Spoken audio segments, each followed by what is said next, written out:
बंदर और टोपी वाला। बहुत समय पहले की बात है। एक छोटे से गांव में एक टोपी वाला रहता था। वह रोज नई नई रंग बिरंगी टोपियां बनाता और उन्हें गांव गांव जाकर बेचता। एक दिन टोपी वाला बहुत सारी टोपियां बेचने के लिए दूर के एक गांव जा रहा था। सुबह सुबह उसने अपनी टोपी की टोकरी उठाई और जंगल के रास्ते पर चल पड़ा। जंगल में चलते चलते दोपहर हो गई। सूरज तेज चमक रहा था और टोपी वाले को बहुत गर्मी और थकान महसूस होने लगी। उसने सोचा, क्यों न थोड़ा आराम कर लिया जाए।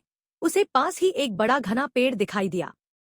वह पेड़ की ठंडी छांव में बैठ गया और अपनी टोकरी सिरहाने रखकर आराम से लेट गया। थोड़ी ही देर में वह गहरी नींद में सो गया।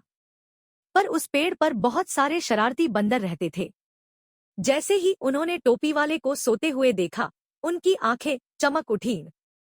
वे धीरे धीरे पेड़ से नीचे उतरे और टोपी वाले की टोकरी में रखी रंगबिरंगी टोपियां निकालने लगे। हर बंदर ने एक एक टोपी पहन ली।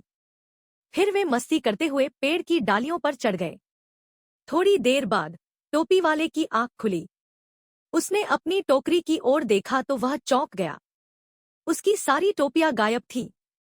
उसने चारों ओर देखा, लेकिन टोपियां कहीं दिखाई नहीं दी। तभी उसकी नजर ऊपर गई। उसने देखा कि पेड़ की डालियों पर सभी बंदर उसकी टोपियां पहनकर शरारत कर रहे थे। टोपी वाला पहले तो परेशान हो गया, लेकिन फिर उसे एक तरकीब सूझी। उसने सोचा, बंदर अक्सर इंसानों की नकल करते हैं, क्यों न मैं इसका फायदा उठाऊं। टोपी वाले ने तुरंत अपनी टोपी अपने सिर से उतारी और जोर से कहा, अरे, मेरी टोपी कितनी भारी हो गई है, मुझे इसे उतारना पड़ेगा। और उसने अपनी टोपी उतारकर जमीन पर फेंक दी।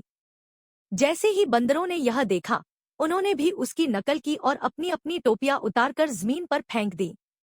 टोपी वाले ने जल्दी से सारी टोपियां उठाईं और अपनी टोकरी में वापस रख ली। फिर उसने हंसते हुए बंदरों को देखा और बोला, तुम्हारी शरारतें बहुत मजेदार हैं, पर मेरी टोपियां मैं नहीं छोड़ सकता।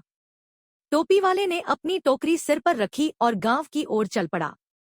रास्ते में वह सोचता रहा कि कभी कभी शरारत करने वालों को समझदारी से मात देना ही बेहतर होता है। और इस तरह टोपी वाला अपनी सारी टोपियां बचाकर घर पहुंच गया।